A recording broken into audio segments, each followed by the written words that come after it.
Hey tribe, how you guys is doing? You guys gonna be getting back to back Big Brother reviews tonight because I didn't do it yesterday. Like I watched it, but I never did the review. I'm tripping. I think I was still on my Fourth of July hangover. But anyway, um, okay, so tonight is the POV competition, but a few things happen before we get to that.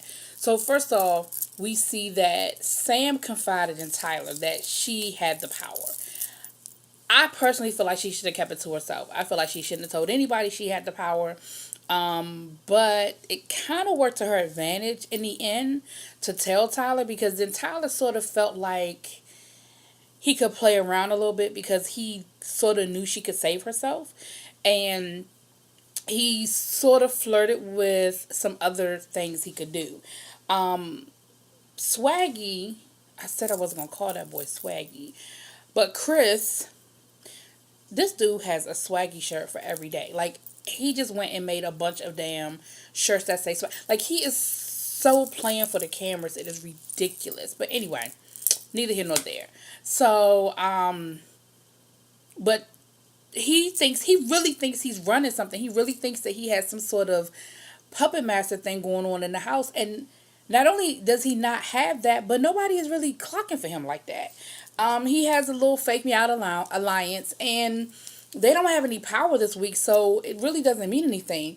The alliance with the power is the alliance that Tyler is in, and so Chris, aka Swaggy, he goes to talk to Tyler to find out, like, well, if somebody comes off the block, who you gonna put up?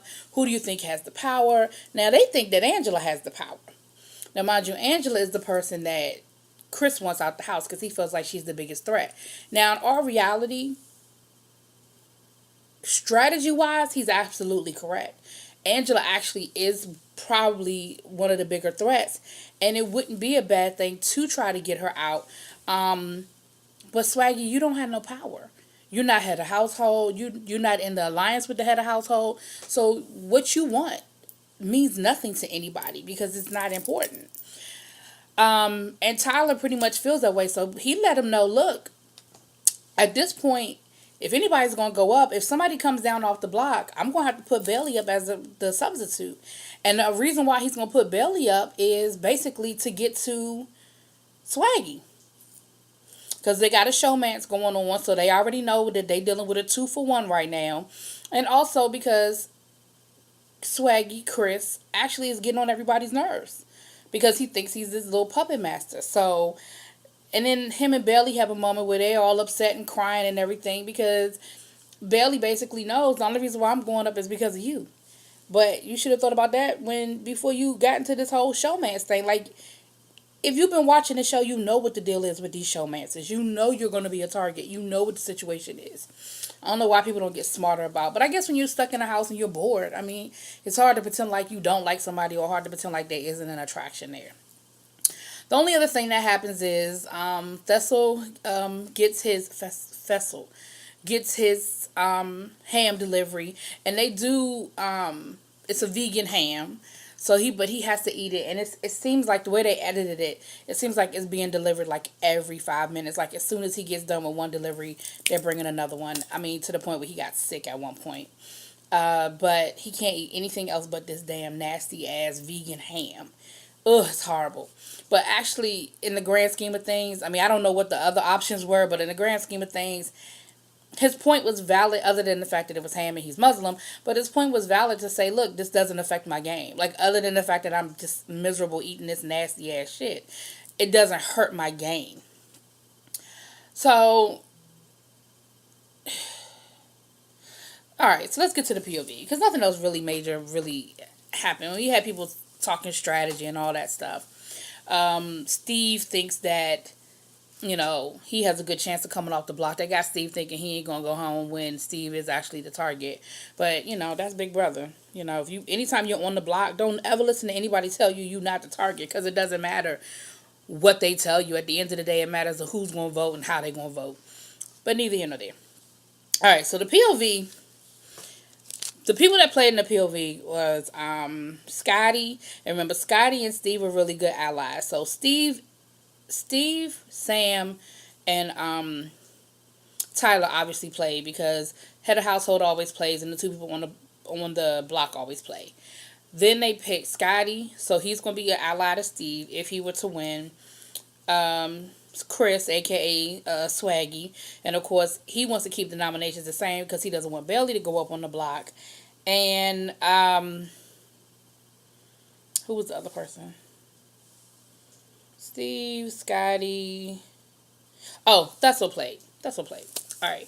So the way they did it was 5 rounds. It was supposed to be like this. What they call it? Vino Studios, right? So they had these 5 different scenes, like I guess like out of a movie type thing. And for each challenge, each scene was a different challenge. And whoever the last person standing was in that particular challenge, they were the ones that were eliminated until you got down to the last 2. So the first challenge was snakes. They had to put their hands into a snake pit, which actually had real big fat ass snakes in it, and pull out, they were called trending. Was it trending? It was something, but it was something connected to social media. But they had to get, I want to say 3 of them, and the last person to get 3, or when the time ran out, was the last person standing. 3 likes, that's what it was, likes. So, you know, good old country girl Sam, she ain't scared of no snake. So Sam was just like boop, boop, boop, boop. Steve and Sam were the first 2 to get theirs. Swaggy is terrified. Scotty, terrified. Tyler is so upset, so terrified. He's like physically shaking, like terrified of these snakes. Well, it came down to the last 2 that, it came down to the last 2 were, I want to say Scotty and Chris. And at this point, they were like, we just gonna. They only had, I think Chris had 2, Scotty had none. So Chris was like, I'm just gonna let the clock run out. I'm not putting my hand back in there. I'm just gonna let the clock run out, because at this point, you know, once you get all the ones off the top and stuff, then they were like under the snakes, and you had to actually like move the snakes around and stuff. And the snakes were like actually coming out of the container and all that. All right. So that was the first round. The second round was they had to jump into a pit of ice cold water and get the likes. And they had to get, I think this time they had to get 10 likes. Again, Sam, Steve, they was in there. Boom, boom, boom, boom, boom. Well,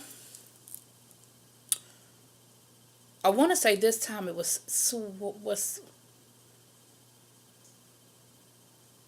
I don't know why I'm guessing. I got it written down. So Steve was eliminated on the second round when it was the ice challenge. Steve was eliminated. So now Steve is out. Now it's down to, they had to do a paintball challenge where basically they had to just stand there and let themselves get shot with paintballs, and the first person to fall off the pedestal lost. And they had to go on these little pedestals, and they had to go one at a time. No, I'm sorry. Swaggy was eliminated in the Arctic one. Steve was eliminated in the paintball challenge. Excuse me. And if you've ever gone paintballing, you know that those things hurt. So just to stand there and let yourself get shot by a paintball and not fall off a little pedestal, and then like that every couple of minutes they had to move to the next pedestal, which was a little bit smaller, a little bit smaller, a little bit smaller. So yeah, that wasn't fun. Then the next one, they had to they had to balance these balls and carry them to move, walk across like a little, it doesn't look too big on TV. I mean, you know, what it looks like on TV and what it really is, I don't know. But they had to walk across like this little area and deposit the balls into a container without dropping them. But the catch was they had electric shocks on, and they were getting shocked the whole time they were doing it. So Sam actually ended up getting eliminated in this round. So now we're down to Thessel and Tyler. So the 2 people that were on the block are off, and at this point it's just a matter of who wants to win the power veto. Now Tyler was like, well, he's asking Thessel, if you want it, as long as you're going to keep the nominations the same, And Thessel, it's not Thessel, it's Fessel. Sorry, it's an F, not a T. And he was just like, well, yeah, sure, I'll keep them the same. And in his confessional, he's saying, well, I'm saying I'll keep them the same, but I don't know what I'll do. See, Tyler, you are the head of household. The only way to keep control and power is to win. You don't throw no competition to somebody like that. You don't do that. Especially when you really don't want, like you really don't want the nominations to change or whatever. But it doesn't matter. That's what kept everything the same, and there we go. So tonight we're going to actually eliminate somebody. But remember, even if Sam gets voted out, she has the power to come back into the house. So we're going to see how that goes.